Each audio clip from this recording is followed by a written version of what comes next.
మీలో చాలా మందికి ఇష్టం లేని కూర ఇదే కదా. కాకరకాయ కూర అంటే చేదుగా ఉంటుందండి. చేదుని ఇంగ్లీష్ లో బిటర్ అంటారు. Bitter is some time better.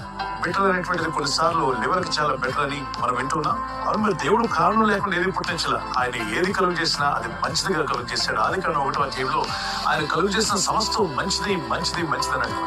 ఇవి కూడా మీ ఆరోగ్యానికి మంచిది. చేదైన కూరగాయలు కూడా కలిపి తీసుకోమని వాక్యంలో రాయబడినట్టు మనం చూస్తున్నాం.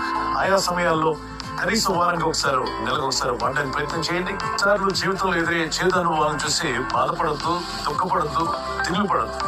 చేదైన అనుభవాన్ని ఆయన మధురంగా మార్చగల దేవుడు. మారా నీళ్లను మధురంగా మార్చిన దేవుడే మీ చేదైన అనుభవాన్ని, ఆ బెటర్నెస్ ని బెటర్ గా మార్చి మీ లైఫ్ దీవించగలరు. ఆరోగ్యంగా ఉండండి, సౌఖ్యంగా ఉండండి, ఆత్మీయంగా దేవుడికి మహిమ కలిగింది. కాకరకాయ తింటే షుగర్ కంట్రోల్ అవుతుందా?